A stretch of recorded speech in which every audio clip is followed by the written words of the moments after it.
Good morning, everyone, and welcome to another episode of FarmCon Podcast. I'm co-host Todd Leckler, along with Kevin Van Trump, sitting in Kansas City. Kevin, how we doing this morning, sir? Doing great, buddy. How are you? Awesome, man. Had a great weekend here. A lot of work got done in the garden and all that kind of stuff. What did the Van Trumps do? Well, what'd you do? What happened? What'd you get? Listen. Let me tell you what we did. I was a laborer. My wife directed me. We got 18 raised beds. We got 9 other small plots and got them all planted and ran irrigation, which is fun when it's 90 degrees out and the sun's shining. So, no, just a lot of good work. It needed to be done, and it felt good to get it done. But I'll be honest with you, dude, I'm a crispy French fry and slow moving today. You guys, it's just for your personal garden, right? Are you guys doing it? It is. It is. I mean, she does can. She can. Hey. We just got done eating all the beets Todd, from last year. You there? Yes, sir. Can you hear me? No, yeah, I do. Sorry. What do you grow different up there in Nebraska than you grew down here in Missouri? Anything? You know what's interesting? Really, no, she's doing more herbs. No, I mean, we do the cucumbers, the pumpkins, the watermelons, the potatoes, corn, sweet corn, radishes, and all that stuff. So, no, I guess really it's interesting, Kevin. It's not. We've thrown a lot of shrubs in there. I'm loving perennials. We got elderberries, and I'm going to make elderberry wine and jam this year, and we got choke cherries and things and stuff. But, no, I get, in all honesty, no, but she does so much canning, and she's got the herbs going to funny, our goal is kind of like, hey, man, we'd love to buy less and less from the grocery store each time we go. Yeah. So, I mean, we're all into buying the half side of beef every year. We're getting ready to do that again, the pork. And then we got a basin full of canned stuff that we haven't even gotten through. So we used to talk about doing I don't want to do the farmer's market, dude. It's just something else you got to do. And so we give stuff away. We give eggs away, and whenever we have extra, we just pass it around. So yeah, cool. Very cool. It works out. It's fun. It is cool to see it grow. I mean, I want to say it sounds silly to say this, but when I'm dropping seed in the ground, and then you know what that thing's going to turn into, it's bizarre to think of all the frickin' computer programs inside that seed, so to speak. It's nuts. Yeah. Okay, that's all I got. I'm guessing you guys are probably still working on some projects, tearing things down. Oh yeah, still demoing one building, so no fun. We worked all weekend for the most part. We did take one day the kids came over. I think it was Sunday. They came up for a couple hours. But yeah, we worked all weekend. When we got lifts and equipment sitting, Todd, you got to get them moving. You can't have them just sitting there, buddy. No, I mean, that's true. You know, we're talking about that last week and on these things and the difference it makes. But I've asked you this before, but dude, when and I respect the heck out of you for it, but I'm just curious because you and I have conversations about, you know, we're getting older and the telltale signs of it. But when are you gonna, you know, Don't even. When are you gonna start? When are you gonna let someone else do it, pal? Probably when I'm dead, I guess. I mean, I don't doubt it. I don't know. My wife asks that question all the time, and my pops was the same way. My dad was the same way. Michelle's dad was the same way, and they all three died pretty much working. My dad didn't. My dad got dementia as he got out to about 80, but you know, yeah, like I said, Michelle's dad passed away, fell off a ladder, doing some shit he probably shouldn't have been. My grandpa had a brain thing as well. That you know, I don't know. I mean, I don't know anything different is the whole problem. Like I said, we didn't, you know, we never had any money, and hell, all I did was work, and we'd work multiple jobs. He worked all weekend. He did, you know. Let me ask you. I don't have any other. I don't know what else I'd do. So, like I said, I think I just keep doing that and keep dragging. Sometimes. Could you even imagine? Could you even imagine what traditional Americans consider retirement? Could you even imagine Kevin Van Trump, like hitting 65 and just shutting down all mental cognition and working and just doing whatever? Yeah, I can't teach. I can't go. You know, I mean, I can't go. We've never even been on a cruise.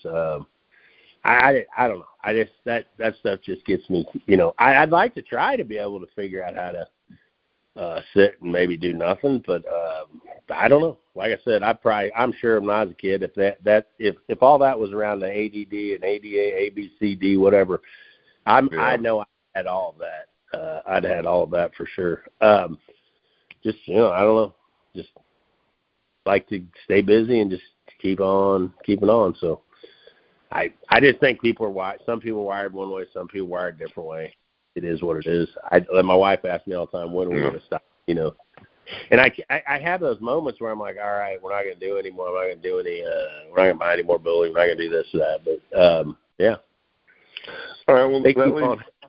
Yeah. So I'm with you, dude. People are wired differently, but then is that what changes between generations? And you and I are talking, and we'll get into this later. But I mean, kids that don't want to work now and different things. I mean, is that a wiring deal? And why do they get wired like that? That's because the parents. I don't know, but now. The people that are working for my son and daughter in their business, I hear them saying the same thing people used to or still say about myself. Like, my goodness, do your kids ever stop? Do they ever slow? I mean, they work on the nights, they work on the weekends, they work but they grew up in that space with, Michelle and I, and when we grew up in that space with her and her parents and our parents. So I mean, it's kind of like something that's passed down, you know what I'm saying? I don't even know. Yeah. So I think kids that come from families that are busy and they're constantly doing stuff, then their kids are out hustling and doing stuff. So, I think, yeah, that's probably how it is.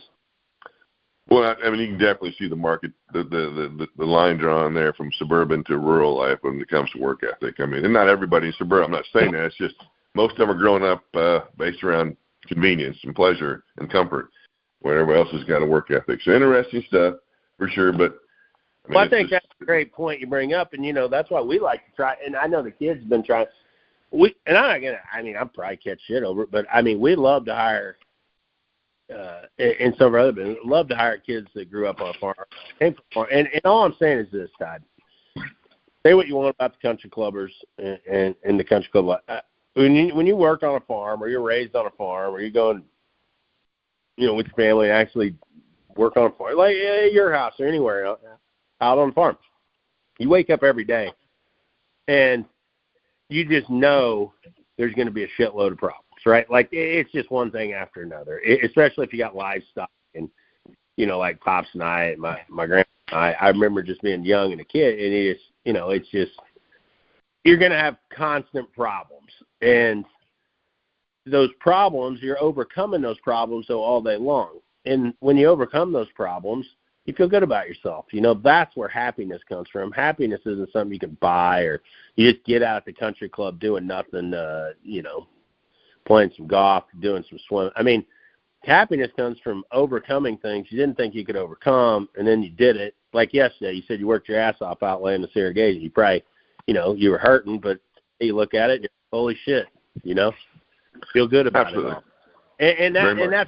And so, when we hire the kids that come from the farm, or say they were in FFA or they were in 4-H and they were showing livestock and they were doing all these different things, they handle rejection and they handle failure and they handle criticism so much differently than the kids who never worked or spent the summers at the country clubs and just kind of got to do whatever they wanted to do.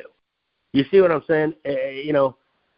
Life's about doing things you don't want to do and doing the hard things and overcoming all that. So I just say the kids, I really tip my hat to the parents and the families that, still make their kids do stuff and still make their kids do a lot of chores and hold them responsible and hold their feet to the fire. And, I think it's important. When you said wired to work and you made me, I don't know why my brain went here, but it's like, dude, when you got these kids, this whole generation that were, they were ingesting, they weren't creating that, they weren't working. I call that creating something. And I think that's where that depression crap came from too, because they're sitting around doing nothing, waiting for their next dopamine fix or whatever. And when you're out there working, dude, you're working, and you do feel good. I mean, I feel good when I get things done here, and it is interesting. But anyhow, we ain't gonna change that. We talked about that a million times about social media and stuff. But that's why I love those tweets when we put out there on the bottom of the report, when it just shows the 1970s and 80s, whatever, compared to now. And yeah, and that's one of the things we put out is, you're having youth unemployment down massively, and you got youth depression up massively. Well, here you have it. And like you're saying, I mean, a buddy of mine I played poker with, we went to the same school and everything. He came from zero money, and they still have no money. And I think he's got like 14 or 15 grandkids and 3 or 4 great grandkids. But his daughters are all on food stamps. All of them are on, some type of government benefit, and it just pisses him off. And he tells them, like, because they're making more on that. They each got 3 or 4 kids or something, and they did, and but he telling the one, she just doesn't work and just can't, she doesn't think. I don't think it is she doesn't think she needs to. She just doesn't work. And my buddy Bodie, he's just like, hey, come out here and paint with me. He's a painter, and he's like, just come even paint a wall. And when you're done, you look back and you feel good about yourself, like you did something. And his argument is, regardless of the money, I mean, just your personal mental health, it will improve so much just by getting out there, getting busy, doing the work, making things happen. And I think that really is true. And I know you're saying the same thing. So yeah. I agree. I agree. All right. Well, let's go see what we agree on corn, bean, and wheat. We'll get into your theory. Let me throw out our disclaimer real quick here and then get rolling with your thoughts and positions. Just want to add that the commentary and market insights shared by Kevin on this podcast are for educational and informational purposes only and do not constitute specific trading, hedging, or investment advice. Futures and options involve significant risk, and listeners should consult with their own professional advisors before making any financial decisions. All right, Kevin, where are we sitting now with we'll put it all in perspective on the macro and then the corn, bean, and wheat specifically, because we got the weekend war, potentially a peace deal, but they're still throwing bombs around, and oil did drop down below, 96 last night. I haven't looked at it this morning. Maybe it's not, but bring us up to speed, brother. Yeah, I mean, I think nothing's really changed as far as my perspective in the corn market. Considering from last couple of weeks, I think you're still seeing the large macro players, trade corn is more of a, call it a fuel, or I should say an energy and an inflationary play. I feel like technically we're probably somewhere in that 450 to 520 range until we get a little bit more insight here on the weather, how the weather's going to play out. I personally like the thought of, maybe being a buyer on some of the deeper breaks. I think we could come into a period here if you get a peace agreement in the Middle East, like you're saying, Todd, and crude oil prices have a knee-jerk reaction to the downside, say, they drop below $90. I think that's going to put some nearby pressure on corn. I think, the big USDA wild card that would be on our radar, I guess, would be this June 30th acreage and then the quarterly stocks numbers. It'll all be out at the end of June. So, about a month away. And that could potentially be a little bit of you just don't know how the USDA is going to play this acreage number. They could make, obviously, some yield adjustments here. You and I talked last time or the last few times. I personally think the 183 yield's probably a little bit aggressive. Even though last year we had the 186.5, I just think those peripheral states are sending some more extreme or more uncertain weather, or problematic weather, I should say, that isn't going to allow for the types of yields we saw last year. Now, I don't know what percentage exactly that's going to make up until we really see some more detail on these acreage numbers. So, I think I'm a little bit concerned there. I like using the rallies to reduce more risk. I sound like a broken record, I'm sure, when I say that, but there's a big difference, Todd, and you've seen this probably just in trading your stocks and things of that nature. And there's just a big difference between pricing something when it's pushing to all-time highs that day, or that when it's trading at its highs, and then you give it 2 or 3 days, and now all of a sudden you're pricing when it's trading more on its lows. I mean, you could see a 30-40 cent swing there, and that makes a pretty good difference. That's why I like to just price most of my bushels, and you'll see this through the years.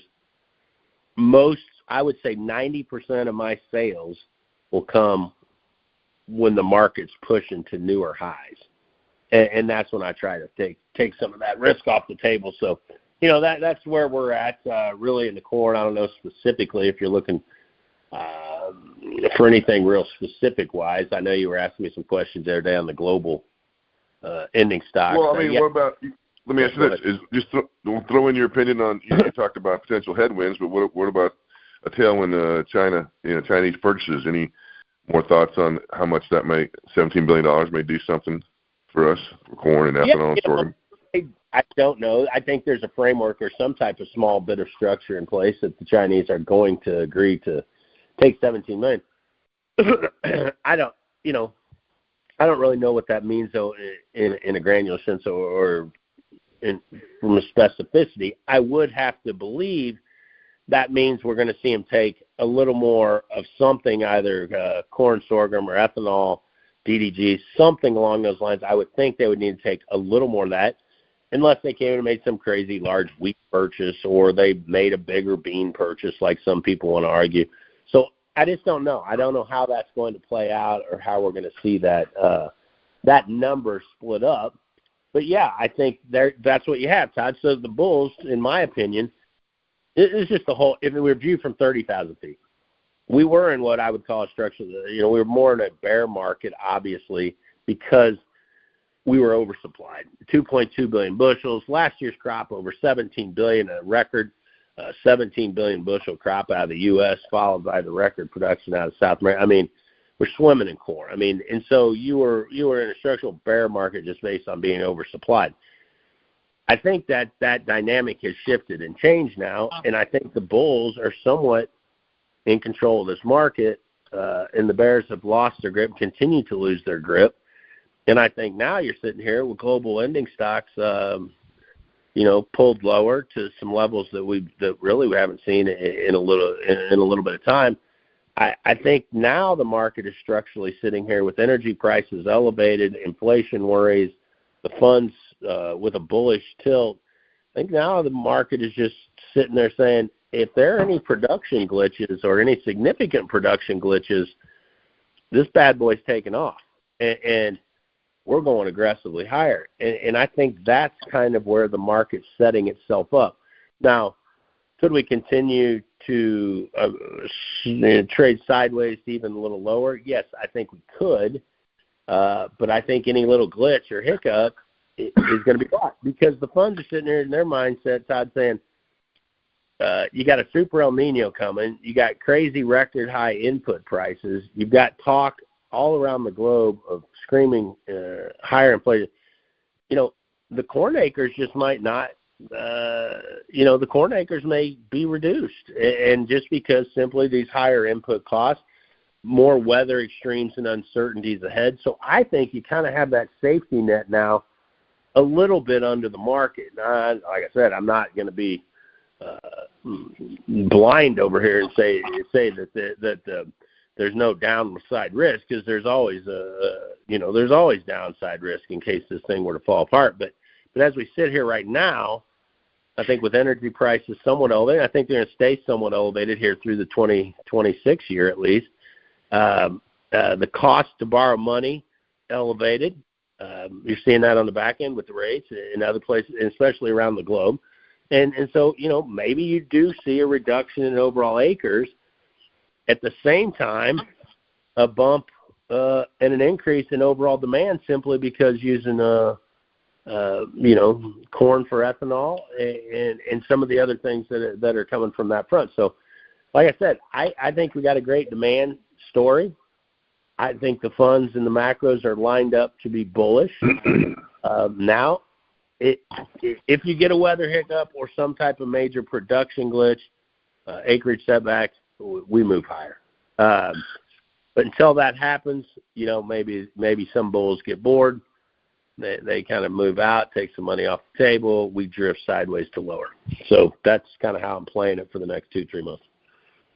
So I'm not just tell me if it's a stupid question, but I mean, we're laying down a pretty much being a structurally bull long-term stuff, but we got short-term reality, just like you said, that if we get a weather, if war ends and oil comes down, how does a farmer balance that? Being long-term bullish, I can just picture guys looking down the road to seeing all the bull stuff and this and that, and looking down the road that, man, this is going to be great and it's coming. Well, that's why I just say it's not an all or nothing type of thing. I mean, marketing to me is not an all or nothing type of thing. Right. And my whole belief is that you're trying to blend. Todd, I go into every year and I divide my you divide your production out. I'm just telling you how I did it. Divide your production out into what I call bullets, and that's just, that you're going to fire out of your gun. And just hypothetically saying, if you had 100,000 bushels, and you're going to divide that out, you're going to have 10 bullets to shoot, say, if you're pricing 10% at a time. If you like to shoot a lot more, meaning you like to price a lot more, well, then break that down and give yourself 20 bullets for every 100,000 bushels or something along those lines. Some people, I'm just telling you in terms of shooting. And then I like to I'll shoot 30 to 40% of my bullets typically before I'll even get the crop planted. So we'll be shooting bullets right now for the 27 crop, and I'll shoot 30 to 40% of those bullets pre-planting. At times I think the market is maybe, at its highest level that it's going to be in during that window. Then I'll price 30%. I'll take and shoot 30% of my bullets during the U.S. growing season after the crop's been planted to when it's been harvested. And I'll try and shoot those 30 bullets, percent of the bullets, when I think the prices are at its highest during that window. And then that'll get you, say, to 50 to 70% priced, right? And then depending on your storage, but for most of the people in places that I'm pricing cash bushels, the remaining 30-40% would be what you'd have in storage, and you have a whole nother year that you try to shoot those bullets when the ducks are at their highest, when they're flying at their highest again during that period. So for me right now, I'm just kind of viewing the U.S. growing season period. And typically, weather premium is added early, into the market early based on the longer-term forecast or how we came into the year with drought, or if we came in and we had to plant into the mud, or how that plays out. And then typically as we move forward and more cards are flipped over on the table, the market will start to remove weather risk, if weather, kind of plays out as forecast and nothing crazy happens. Now, if, like you saw, remember back in 12 when we had the big run-up, we were fine, and all of a sudden the spigots just shut off. And, I mean, it got dry as dry could be, and it just continued to get drier, and the crop conditions rating continued to get worse. Well, more weather, as each card was flipped over, and it revealed that it was, worse and worse and worse. More and more weather premium became added, and so you're trying to time when you want to fire those bullets at these three periods of time, at least in my view. I have the pre-planting period where I'm going to shoot a certain amount of bullets. I have the crop season period where I'm going to shoot a certain amount of bullets. And then I have the post-harvest period where I have about 9 to 11 months where I can shoot some bullets there as well. So I try to break it down like that. Obviously, I'm never going to price the exact high or even around the exact high, because I'm never going to shoot all of my bullets during any one period. You see what I'm saying? I'm really spreading these bullets out over what I would call a 3-year period for the most part, 2.5, 3 years, because I start pricing. I won't start pricing 2027 crop until 2026 crop starts to get planted.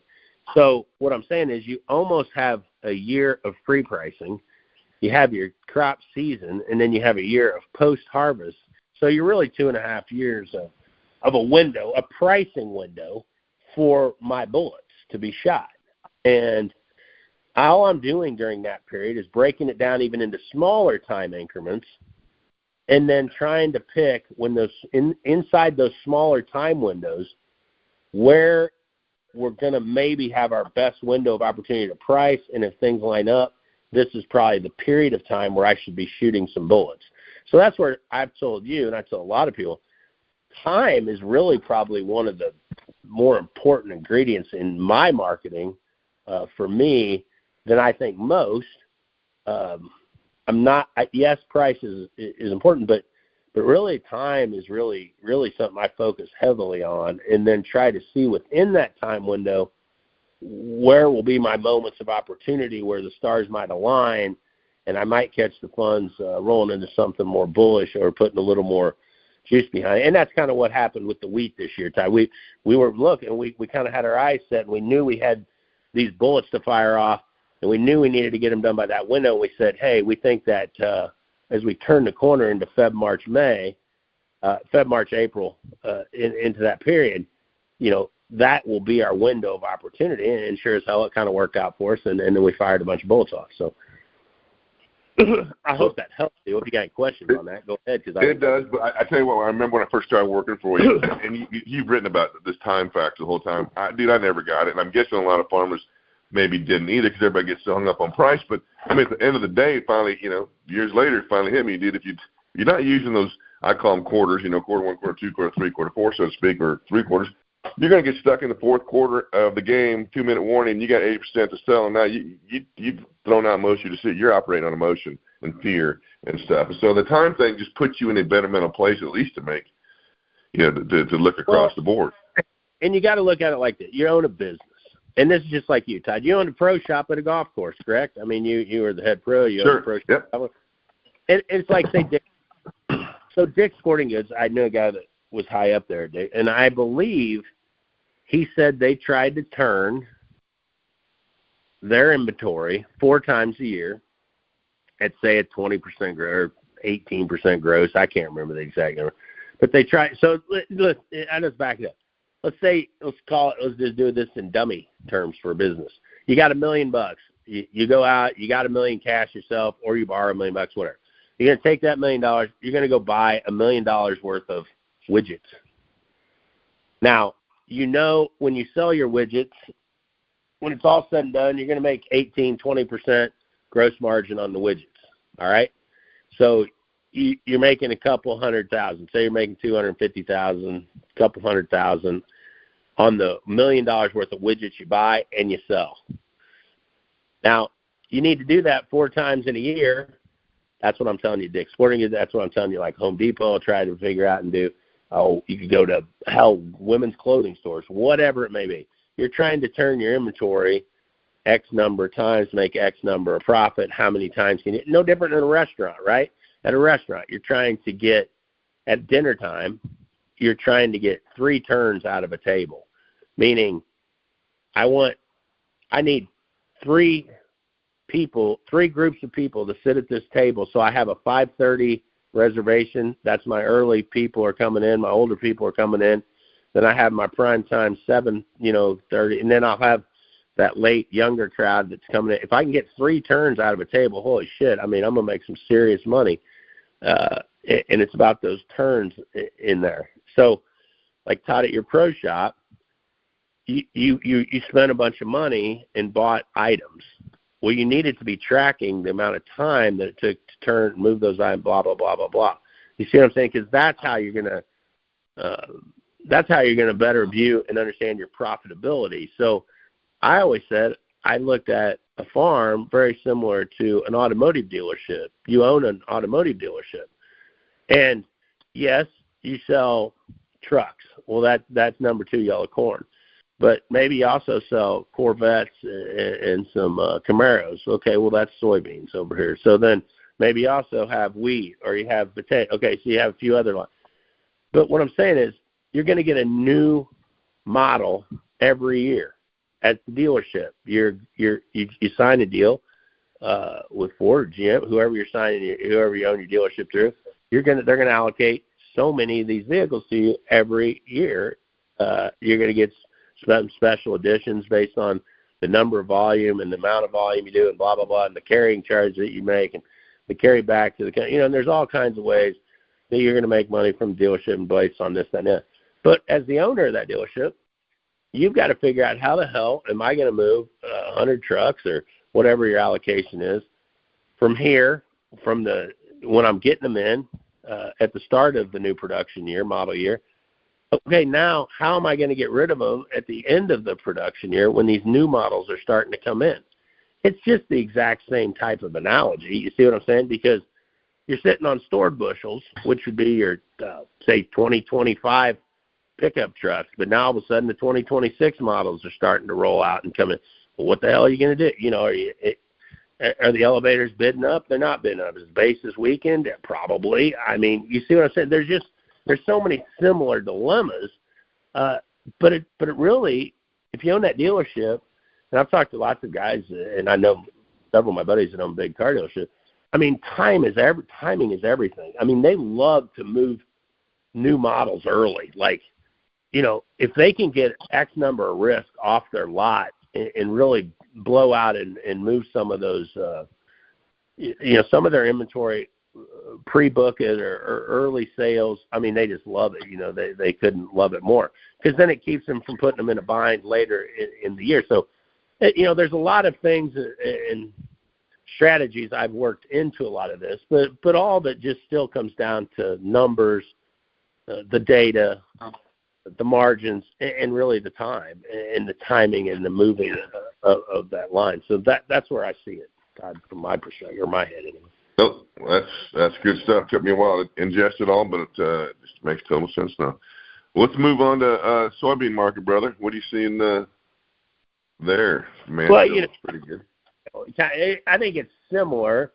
The part that, from my perspective, that isn't similar, why I'm a little more bullish corn is, I think the corn acre number is probably going to come down a little bit. I think the soybean acre number could go up a little bit. I think there's going to be more concern longer term if this El Nino, Super El Nino, whatever it is may play out. And the higher input costs, I think, are going to weigh on corn a little bit more and make it more worrisome that you may have some backpedaling on the corn production side, whereas I think beans could be a little bit more of a beneficiary, meaning they may catch some of those extra acres because of the higher input prices.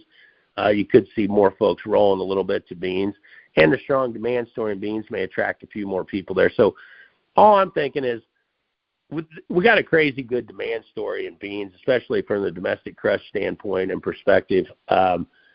China obviously remains the big wild card on the export side. How will that play out? I don't think anybody really knows for certain. But from a production standpoint, I'm just not sure there's as much fear or worry, at least in the marketplace at the moment, about that we could end up, really, with a production hiccup on the bean side. I just don't know. Just because, as we both know, I mean, beans aren't nearly as sensitive to the weather as corn, and beans aren't nearly as sensitive to input price escalation or, inputs being out of position or out of place. So I think there's just more variables on the production side with corn that make me a little more bullish corn. I love both of their demand stories, but like I said, because I think they're both going to be traded as an energy and an inflation play. But I'm not as bullish beans as I think corn can be. Like I said, I'm flat price. I don't have position in either one at the moment. I have a few spreads on in wheat that involve wheat, but I don't have any flat price position really in anything on the corn, beans, or wheat side. Now, like wheat, I can just roll over to wheat because here's where I think wheat's different. I don't think wheat has a great demand story. I think wheat, it's all, supply side dislocation to some degree. And the fear, as I wrote this week, I think it's going to all come down to what happens with the Southern Hemisphere production as we move forward on the calendar. Will Australia and Argentina cut back acres? Will it be a sizable cutback in acres? What happens with the Super El Nino and how it impacts the Southern Hemisphere, which is typically where you could see it do some really crazy type things. So if you got higher input prices and you've got this fear that weather could be nuts and crazy extreme, and you're borrowing money at a high cost, and you're a producer in those countries, I mean, you're probably going to be dialing back your production. There's probably not a lot of question there. Now, the problem is, here at home, we've had this really horrible crop conditions for hard red and even some soft red areas, and our prices have escalated to a degree that we basically damn near price ourselves out of the export market. And if you look at the wheat feed demand side, Well, you really, corn's cheaper than wheat to feed, and now we're getting into this area where we're going to have what we thought would be a glut of meal coming online. So you're probably going to see, you got more wheat, more. Let me say this: you got more corn and a lot more meal available. I think that hurts wheat demand. So if we can't gain from an export side in wheat, and we can't gain on a feed demand side in wheat, I'm worried about demand. That's why I'm saying on the wheat side, I think you got to be a lot more aggressive in pricing bushels in wheat than say corn or beans. And yes, wheat has some explosive upside potential if. But again, I think it's ultimately going to come down to how things shake out in that southern hemisphere, which is just a big unknown at the moment. I think, and that's how we're going to play it. So, like I said, I'm a little more aggressive on the wheat side of things. The only spec positions that I have, I'm long. I told you soft red over hard red. That's been a great trade. I'm long the back end red 27 corn over short hard red corn. That one, I believe, as of this morning, I was still down a little bit in that position. But, I think that's a longer-term play that I was going to feather some more into. But that's really all we're at, Todd, right now. I really like where we're at with our marketing and where we've positioned ourselves. Now I think it's just we're at a period where I know some people hate hearing me say it, but I wait and see. I think we're in a wait and see period. And, I fired off the number of bullets I wanted to fire off, and here we are. Wait for my next window. I think we're great shape, brother. Before we move out of the corn, bean, and wheats, yesterday's report, you put a don't kill the messenger, and you shared the competing studies that are kind of splitting the ag a little bit over the year-round E15 legislation. Just quickly kind of lay that out real fast for those who didn't read it and paint the picture where we're at, if you have any thoughts on it. What are you asking on? What is it again? On the competing studies that are splitting agriculture over the year-round E15 legislation and the story we ran yesterday. I don't know. That shit, to me, I don't know. It kind of pisses me off to some degree because I just see it as this. I'm like, and I don't know all the fancy details of the yings and yangs that are happening in D.C. All I know is I can't get my head around how you can't offer E15 across the country to everyone. I mean, I just can't get my head there. Like, how is that a bad thing? It isn't a mandate that you got to use it or you have to put it in your tank, but how can you not offer it to everybody in the U.S.? I mean, that's the part that it kind of pisses me off when people come out against it. I got that there maybe we promised this to the small refiners and maybe we gave them that. But to me, none of it should have been given. I don't understand any of it. Why any party would be bitching that. I think I got the big refiners. I got why they're bitching. They don't want to give up more to ethanol. I understand that. But I'm just saying, anybody on any side in ag, I just can't understand how you wouldn't be for offering E15 to all states, all cities, and all consumers that may want to use it. Like I said, I do think E85 was a bit of a mistake for the ethanol industry when it came out aggressive early. But I think E85 should be, I think any alternative fuel should be offered and available if people want to use it. It's there, and I think there's some great technology behind it and affordability things. And no, I just think I would rather give my money. I'd rather give my money to the farmers than I would to people in the Middle East that want to see us killed. So I can't get my head around just that. So I don't know. I just leave it at that. We could go deep in the weeds. Whatever. I hear you. And on a side note, I want to bring up, because I remember when I first started working for Wayne, we're writing all these stories out there, and, electric cars are coming out, and electric vehicles and all that kind of stuff. And we put out the thing that, the Saudi Arabians are saying oil might be worth nothing by 2032. Anyway, my question is this. I remember thinking, we're done with oil, and we're done with oil. But obviously, with all this blending that we're doing and the bio-based diesel and ethanol and this and that, we ain't getting off of the fossil fuels for some time. Is that a fair statement? Oh yeah. When Europe, wasn't Europe put out no combustion engines, 2030, this, that, and the other. I mean, yeah, but I'm with you, Todd. Wow, I think it's going to be tricky. I mean, exactly. I don't. Who wins? I mean, Norway's all electric. If I have my facts right, Norway is all electric, and they're doing all that kind of I mean, do they win the narrative, and we switch it? We win the narrative, and we just stay doing this. I don't know. It's an interesting thing because I just remember back then writing those stories, just like, oh man, the world's changing. We're going to all be driving EVs, and we'd post that picture from 1900 and 1913 with one horse and a bunch of horses and one car, and then vice versa 13 years later. But I'm learning that things take longer. There's just too many other things in the way.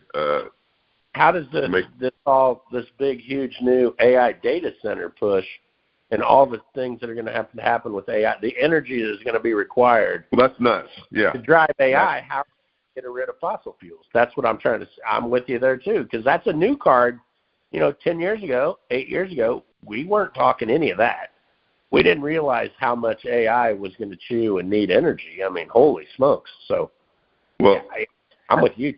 I thought we'd see, and not to get into nuclear debate, but I really thought we'd start seeing, although there is one facility that is bringing a small nuclear modular thing online to help to do this stuff. So it'll be interesting to see how that plays out over time. And then with Elon Musk, how fast he makes crap happen. Let's see if he can get some data centers in space and take care of a lot of these problems. So I think that's where agriculture, Todd's going to could be a real sleeper, because I think agriculture is going to start to do more and more with energy. I really do. I mean, it seems that way. Yeah, and that mood is not. It's a new sentiment. I'm with you, dude.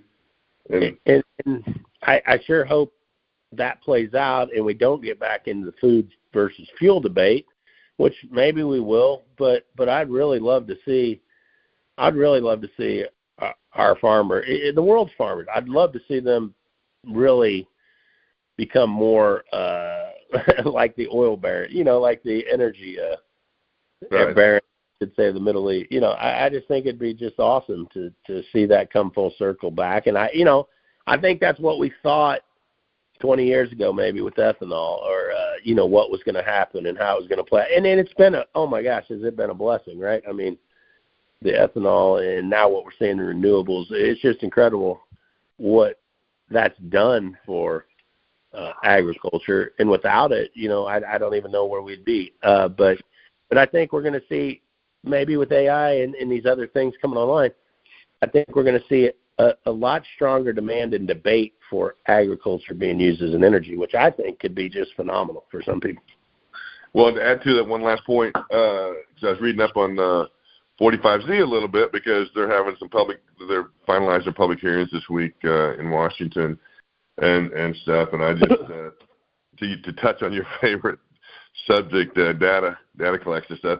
I mean, that is going to be a new commodity for farmers if they approve these things where the ethanol facilities have to trickle down. Then the ethanol facilities are going to have the farmer data to verify that their CI scores are low, and then the farmers have a new tool in their revenue stream there. So it'll be interesting to see how that all plays out.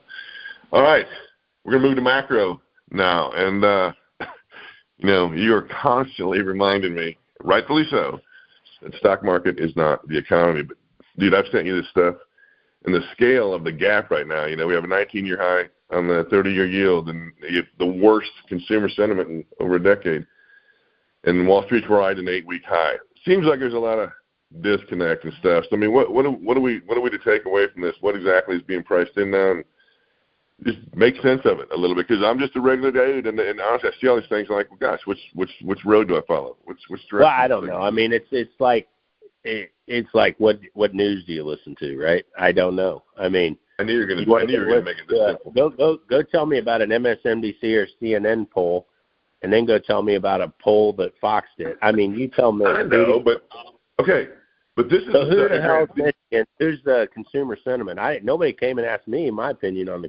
No, me either. They ask you?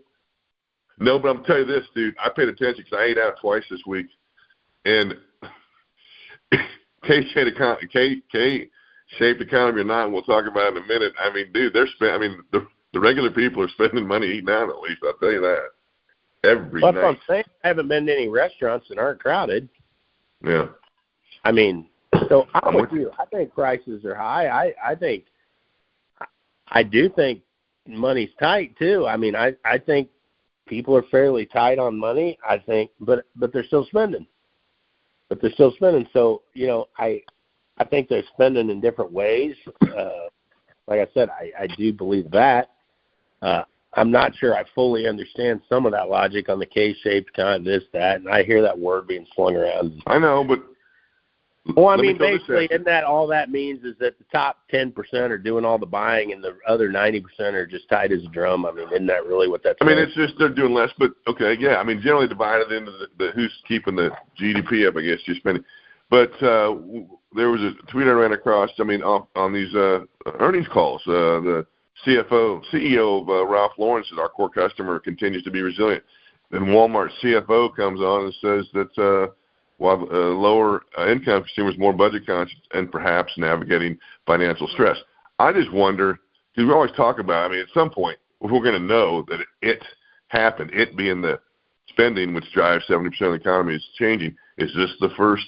Is Walmart making a comment like that? I mean, is that the first little chink in the armor? I mean, what is it going to take for us to see that, man, it's been happening now. All of a sudden we know it's happening. And is that going to really buckle the stock market? I don't necessarily know that. I mean, who says that?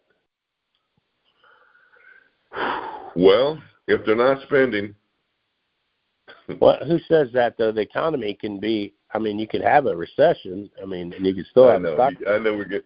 I knew we'd get back to this, and I'm going to figure this out one day, how to have this conversation without getting here. But then Well, and a lot of people ask that, why but look at the difference in the companies that make up the S&P 500 now versus then. I mean, and you can simply see the difference in the margins.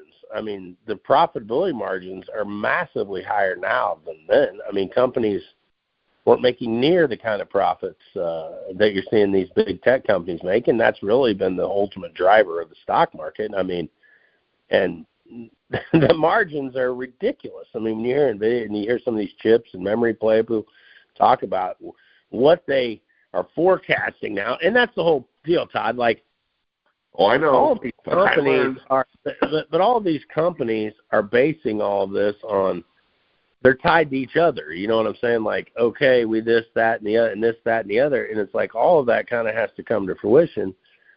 And they're baking all that in under the assumption it will, which I don't want to be the one to say it won't, but I am a little nervous here at my age, and that I may not, you may not have a lot of time to really recover from a real crash or a real bear market. Right. That would have said pretty like you had Andrew Ross Sorkin on 60 Minutes saying, he obviously wrote that book 1929. He talked about the crash. He said, a crash is going to happen. It's just a matter of when. Who knows when, right? We all are probably in agreement. You are going to see another stock market crash. I don't know when. Nobody knows when. And maybe this bull run goes for a long, long time. And hell, I don't even see a crash during my lifetime. But I know this. Bulls bet on promises. That's all. I was talking to Andy the other day, and I said, hey, bulls always bet on promises. Bears bet on facts out of the rearview mirror. I mean, that is what it is. Bears always are going to sound smart, or definitely smarter than the bulls, because the bulls are cheerleaders. They're talking about something happening based on promises that hasn't come true yet. Bears are basing their statements off of things that have happened, and they're using real facts. So, the Bears are always going to sound smarter. The Bulls are always going to sound like cheerleaders. And I'm just of the case right now. We've had one hell of a run. Boy, I mean, I was lucky, I think, loaded up. This is one of the few times I caught the bounce back. Typically, since COVID, like I said, there's been tons and tons of money to be made since COVID, and I'm disappointed in myself in my own returns during that period. I just haven't been aggressive enough. And I did buy that big break here in the market, the one back, and I caught this run higher, and it's been one hell of a move. But I sit here and say, okay, the bulls are betting everything. They're betting the farm on a lot of big promises to do with AI. And my opinion is AI needs two main things. It needs cheap energy and it needs cheap money, because they're all borrowing a shitload of money to do these projects, and they all need a ton of energy to run them. And at the moment, from what I can see in my just out my front windshield, as far as I can see, meaning the next 2-3 months, I feel like energy prices are not going to be cheap, and I don't feel like money's going to be cheap. So I just worry that at some point, when the media starts to really press and run with that, which could be around the midterm elections, maybe they want to really try to derail Trump, they want to derail Swanner, maybe there'll be a period there where the bulls get nervous, and they get nervous about not having cheap energy and borrowing money being expensive. And I think the market could feel some pressure and probably get over to the downside again. And I also think we have leadership in place that isn't going to just sit and do nothing. They're going to do some things. And when they do things, the media goes nuts, people go nuts, and everybody gets panicked and uncertain and nervous because, nobody wants any change. It's one thing to say, well, I think President Trump, I think the people that are in office, I think, he's probably going to go into Cuba. Yeah, he's probably going to go do something else next. Maybe he's going to go take Greenland. I don't know what the hell's going to happen next, but I'll bet you dollars to donuts there's going to be something happen, and he's not just going to sit and do nothing. And I think that makes, that can make the market nervous depending on how the media plays that hand. And I think the media has become crazy, and they're going to play the headlines the most extreme as possible. And, hey, that's everything from Ebola to another COVID to the rat disease on the boats. I mean, the media is going to go nuts with whatever comes up. So all I'm saying is we're at all-time highs in the stock market. You're way up on the mountain here. The elevation in the air is thin. Valuations are high. And take a little risk off the table. Reward the rallies, take a little risk off the table, see what happens. I think there'll be a headline come out in the next 3 to 6 months that maybe spooks some people, and we get a break back. Now, now here you got a little better price of entry. So, I think it's a strong demand-driven market. I think there's a demand story out there for big blue-chip tech. But any demand bull market, like I said all along, it gives you plenty of opportunities to get back in. So I wouldn't be chasing the market higher. I hear what Todd's saying about the queso. I'd be trimming into the rallies and looking to buy the deeper breaks, and that's really all I've been doing. And I'm not running any trick plays. I'm not running anything crazy. Hell, I'm looking to buy the triple Qs on the break, looking to buy the SPY on the break. I mean, I'm not looking to do anything nuts. Some of your bigger, like I said, blue-chip tech names are the bigger, steeper breaks, which I think we're going to have as we the administration tries to put in place more change, tries to move a little bit more. You're going to see, some ripples and some headlines that create some opportunity, I believe. No, I love it all. It makes sense. I just keep going back to, I wonder, and just real quickly, because we've talked about it before, but is it because the less number of companies and the sheer profit margins they got that maybe helps present this current situation? Well, I think it's not only that, Todd. So you have fewer companies to invest in than you had before, but you have more people investing than ever before at any time. Yeah. I mean, look at the ease of investment. Look at all these people that are, So I was playing poker with younger kids this week. They were 30 and they're 30. Oh shit! All of them were expert traders. They all were throwing out tips. And I just sat there and I'm like, maybe it is like back in the .com late 90s. I'm just not around the younger kids, but boy, all these younger kids, they were all stock market wizards and all talking stock market and this, that, and the other. And maybe there is a crazy froth building and a euphoria building that I'm just not seeing. But again, that fits in with my hand if I'm taking risk off the table into the rally. Right. Not going to chase exactly. I think we'll get a shot again. So I was reading something the other day, and I need you to help educate me. I'm sure others will figure this out. We got a big blockbuster IPO wave that's going to come up here with SpaceX and OpenAI, whoever else that is. I learned something, and tell me am I true. So these two companies are going to be fast-tracked, I guess, which means they're going to get listed on exchanges faster. which means when they do, there's rules how these funds have to respond, meaning that they're going to have to go into there to a certain degree, 1% maybe, let's say, which means it's going to come out of the, 1% is coming off everything else. So we're likely going to see a drawdown or a low, correction on the big tech and stuff. Is that true? Am I making sense? Did I read something wrong? You're saying more. I'm assuming what you're saying is this: they're going to attract so much money, you're going to have money flow into them, but away from big tech, away from the traditional big tech, which could then, you say, weigh on.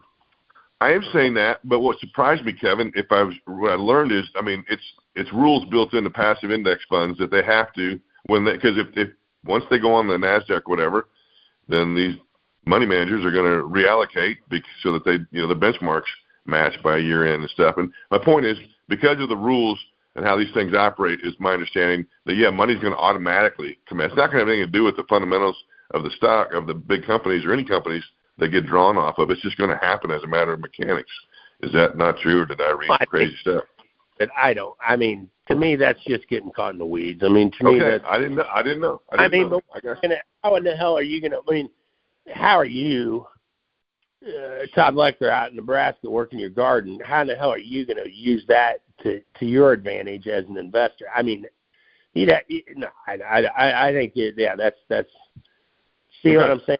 That's just too deep there, because your timing would have to be so impeccable to play that so right. I wasn't even talking about that as much as I did. I did take it when I was doing my research from that angle, and I learned once again how rigged the markets are, because these big BlackRock and stuff can be buying the IPOs right after they come out before they're officially listed. And it make you think that you're going to have a window to buy before the day on that Friday when they go on the exchange. You think you got a window to buy because all the buy money's got to come in Friday. I'm going to make some money. I'm going to get out. Anyway, I got in the weeds. It was just interesting stuff, and I didn't. And it just I don't think the market's rigged by any means. I think people want to say that. I don't. I know. I'm still there. Yeah, I don't see that. Okay. Moving on from that one. People that know some things, don't know some things. Yeah, go ahead. All right, so we got a listener question that got sent to us, and one that was an interesting one.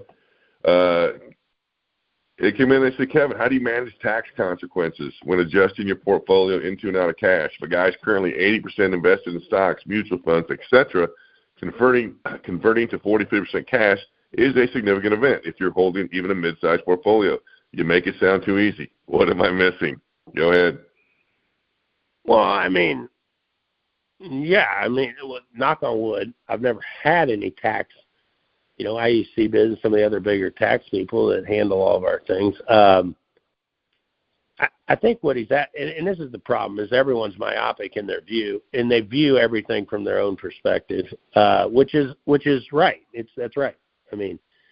But when you're following people, or you're listening to people, or you're reading an investment piece, or you get an investment, or someone writes something about being bullish stock, or they're buying this stock, or they're doing this, you really got to pause for a minute, because not everyone's situation is going to be the same as your situation, or anywhere even close. So you got to ask yourself. I think what he's saying is that if I'm reading between the lines, he may be trading or using a just normal account that he opened at, say, a brokerage firm or a trade house.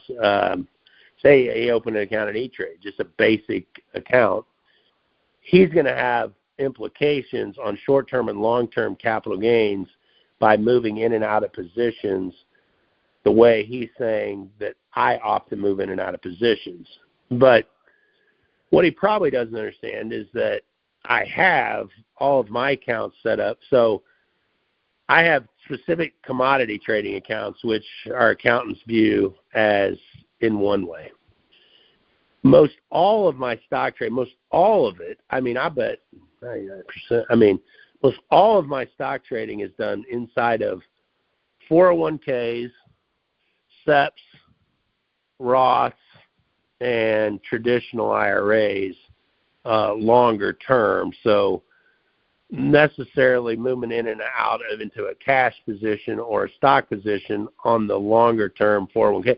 Really, obviously there's no tax implications because there's no liquidation event taking place. At least, I'm not withdrawing any money. And so I think the main thing is you have to get with your accounting teams, and they have to then look at your individual situations. And you got to determine how you want to set things. Just like Andy gave me a good tip a few years back. I was pissed myself because I wasn't doing it sooner. In our Roth, we'll try to take shots at some of these startups through our Roth. Because our Roth, you're putting the money in that you've already paid taxes on. So the money inside your Roth grows tax-free. You withdraw it, you don't pay any taxes. You see what I'm saying? Like, whereas a traditional IRA or a 401k, you're putting your money in pre-tax. You're not being taxed on the money you put in. So if you put in $10,000 and it grows to $1 million, you're paying taxes when you take that money out on everything except the initial $10,000, basically. Well, you're even paying it on that because you didn't pay on the $10,000 when you put it in. So you see what I'm saying? On a traditional, and I don't want to get into taxing because I'm not the tax guru here, but right. I'm just telling you what they've told me.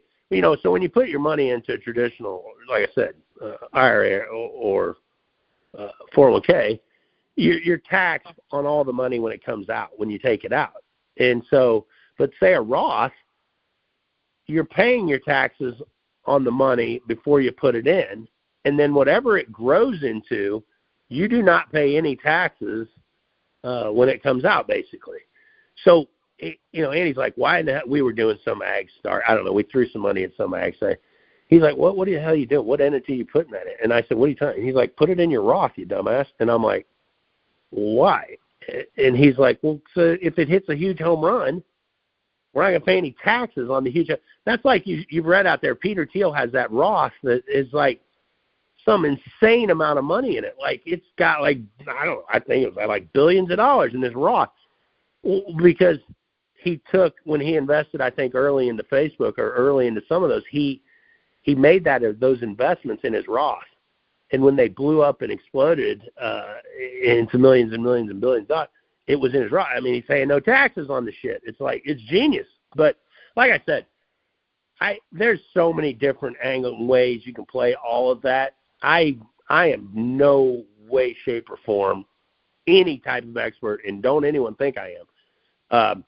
I'm just listening to smarter people that we have on our team that tell me how to do it or where to do it out of. So it's like, no.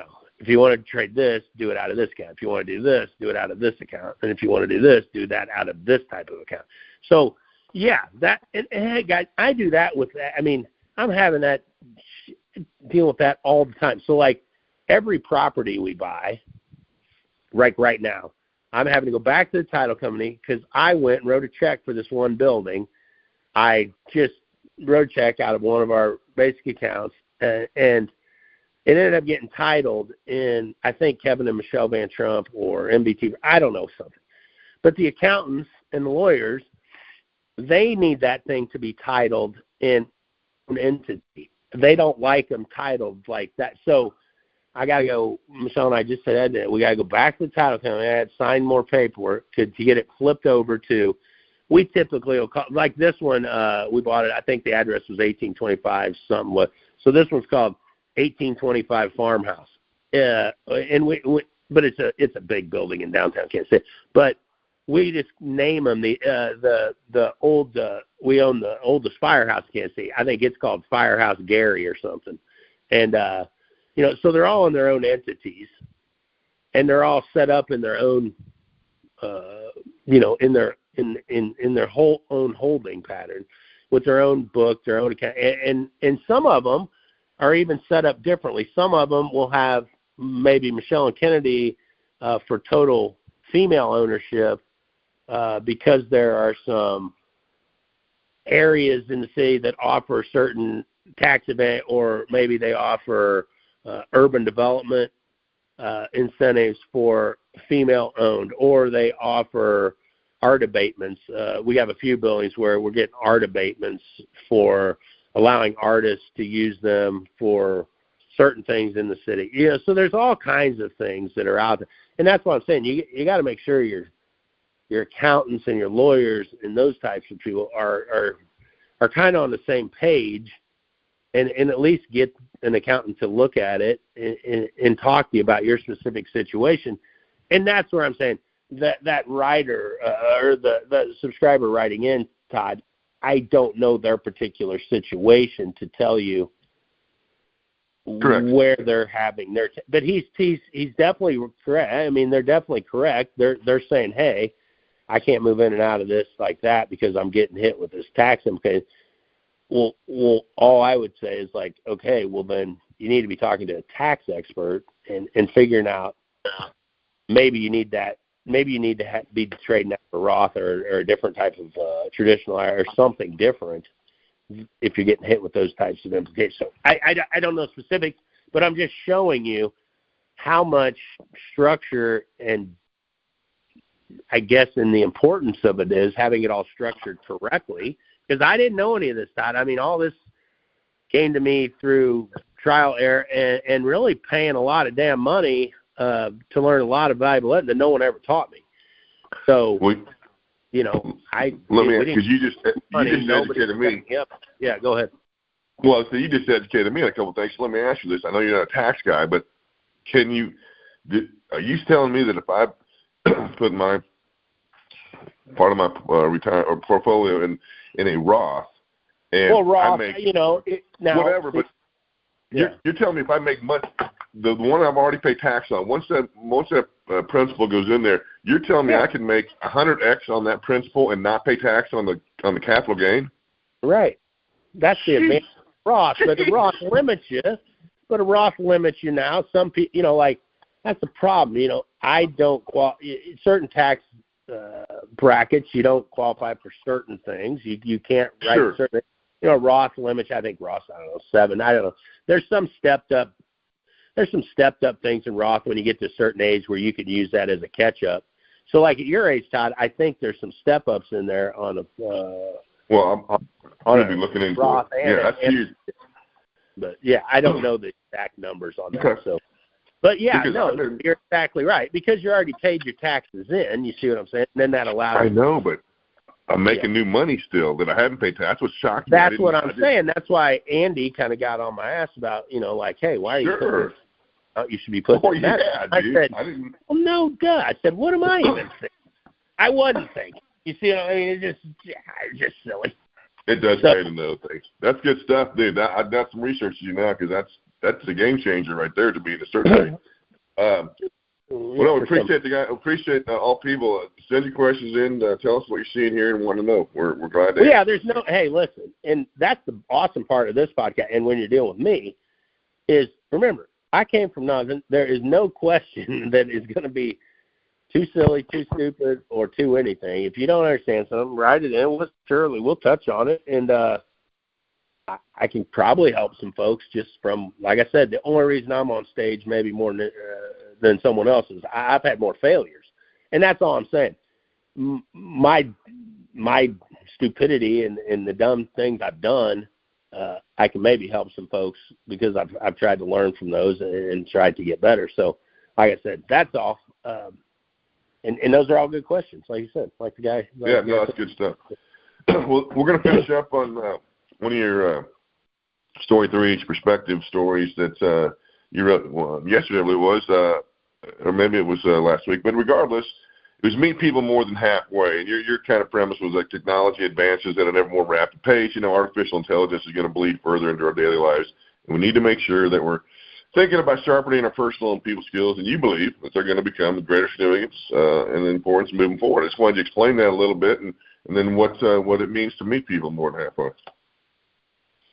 Well, I just think you want to be the one to reach out. You want to be the one to take the risk. You want to be the one to, like I said, to try and jump through the windows. I think, I believe that God puts us all on a path, and I believe that windows open, windows closed, God presents opportunities to us.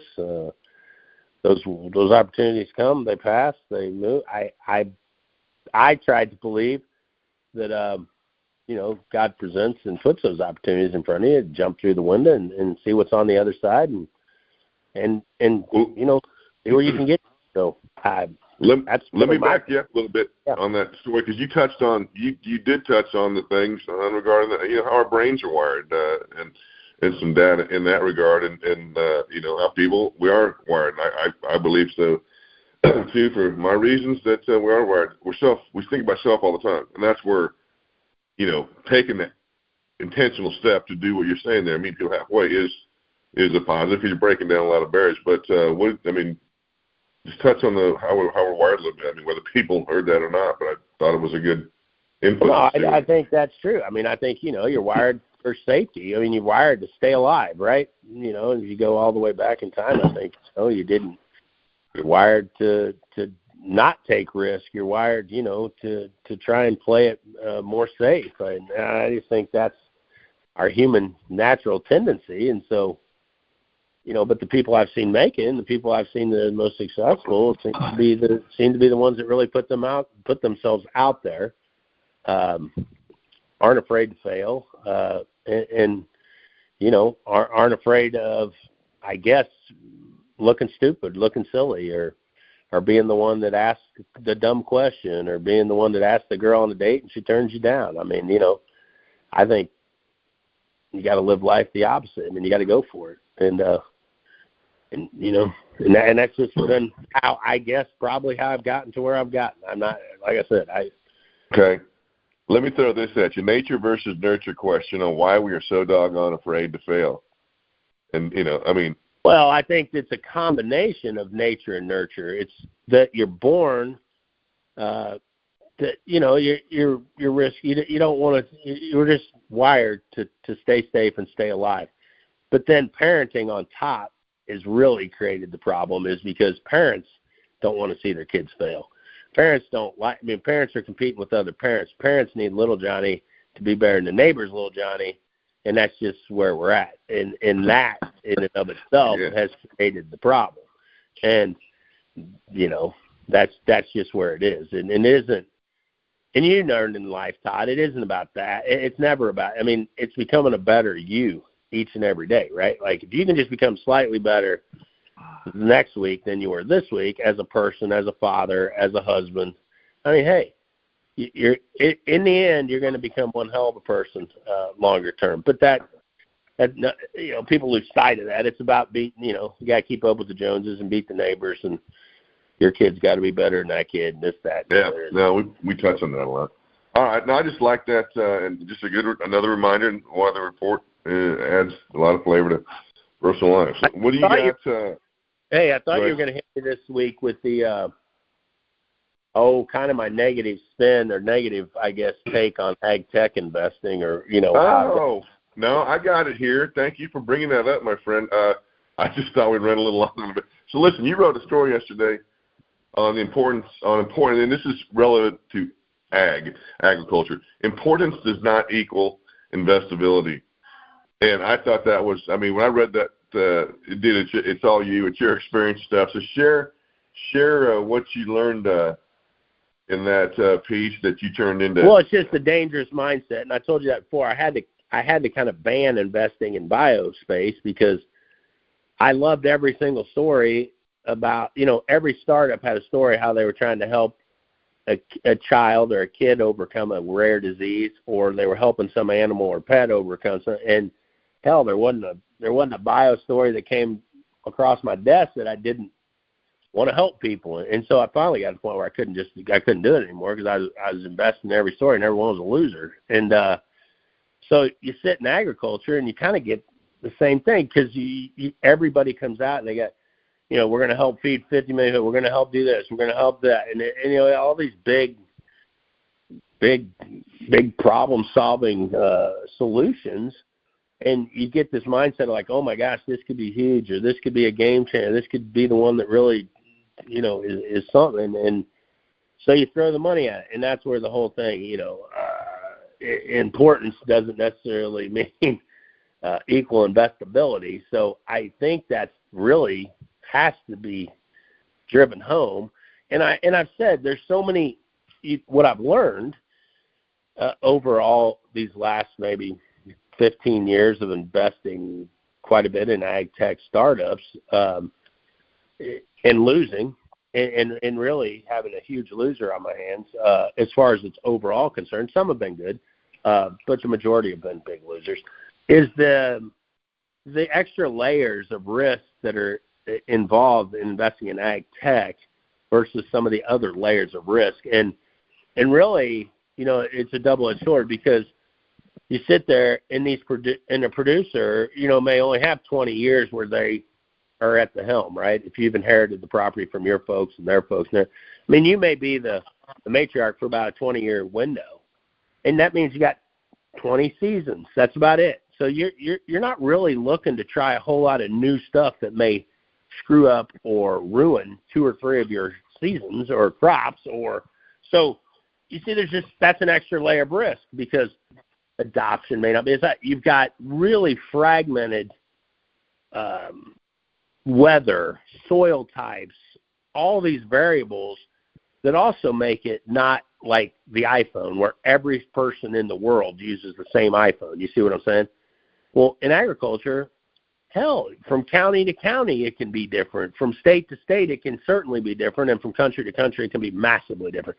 So the scalability and size, you start to think, oh, this is going to go across all playing fields. Well, it's not. It's just not. And then the labor and operational friction that we never think about. It's like we're already crazily short on labor. So anything that isn't going to reduce time and it creates any operational friction, it's just not going to fly. So, there's so many extra little layers of risk that come on top of a traditional risk of, say, starting a restaurant or starting a business that, you started McDonald's or Chick-fil-A, it can go here, it can go there, it can go into this country, it can go into that country. It's pretty much plug and play. You start investing in ag tech startup, oh my goodness. There are just so many different layers of risk that at least for me, that I didn't consider, that I didn't recognize until I got into the waters, and probably not until the water was going over my head.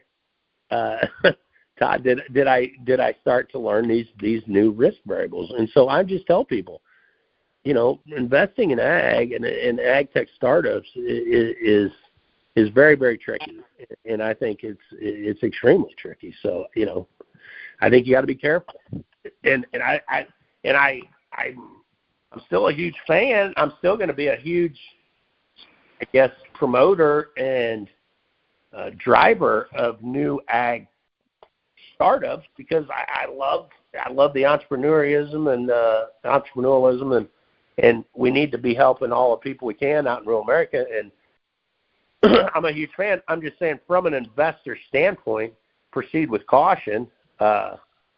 Extremely tricky and tough to navigate. So, well, talk about real quick how you've always talked about the moat for a lot of these new ag tech companies. Got to be quick customer acquisition, then you build a moat around that. Speak to entrepreneurs now about that aspect of maybe helping cut back on needing all the money you need. I realize some sectors have to have money because of the level of intense research and stuff. But is there a message to entrepreneurs to, hey man, maybe you need to change your business model instead of thinking you're going to go get everybody people's money. Go figure out how to get customers.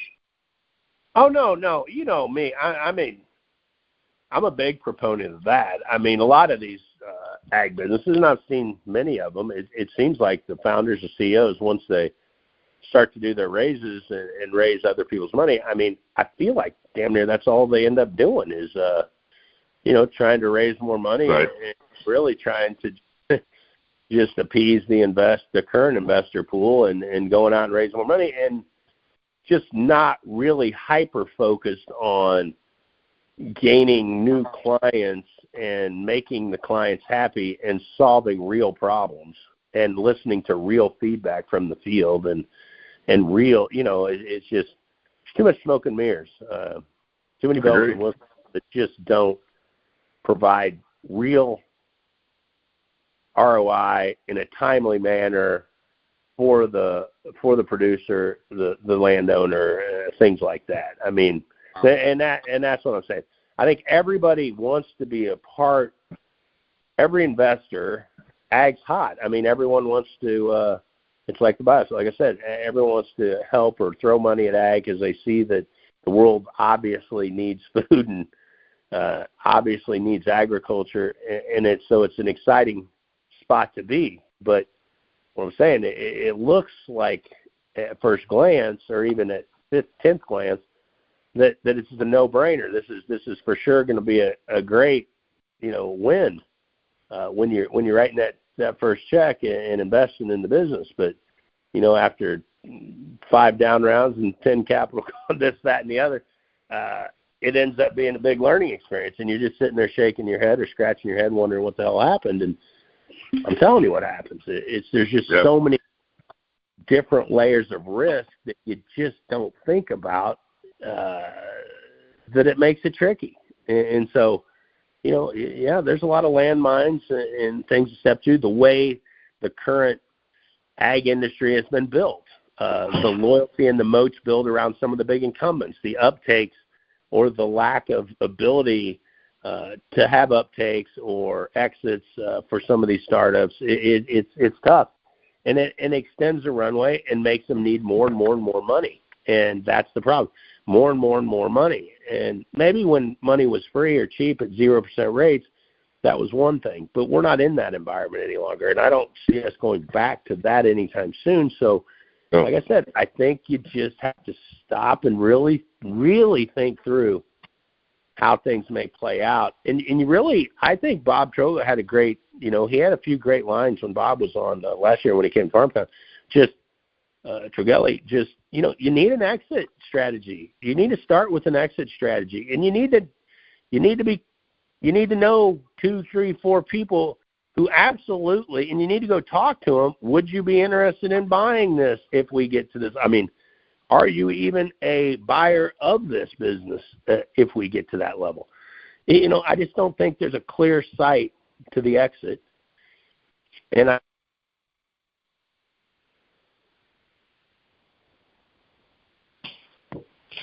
You there? A politician, right? Like a politician, they always say, they create the problem that they know they have a solution for. Do you see what I'm saying? You don't hear a politician come out and say, hey, we're going to go out there and we're going to arrest every meth cooker, every person cooking meth or every person doing it. No, they're going to go after, I don't know, the person that's, it used to be the people that were selling the paraphernalia or something, because they knew where those people were. They had a storefront. So they here, I got a solution to a problem that they create. And I think that happened a lot in ag. People saw that there was Wall Street was willing to throw a lot of money at a business if you had a business that was going to do something in ag. So I think they created a problem that they then knew they had an answer for. But the deal is this, Todd.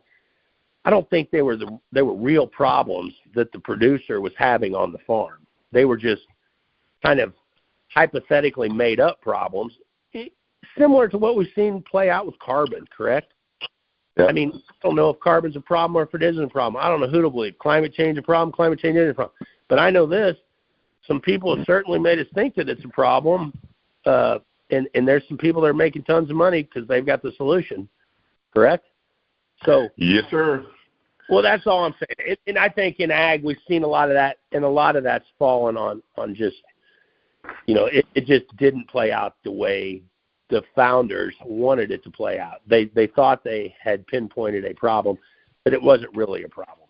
And that's where I think there needs to be more done side by side. I kind of like what Purdue's doing out of their startup.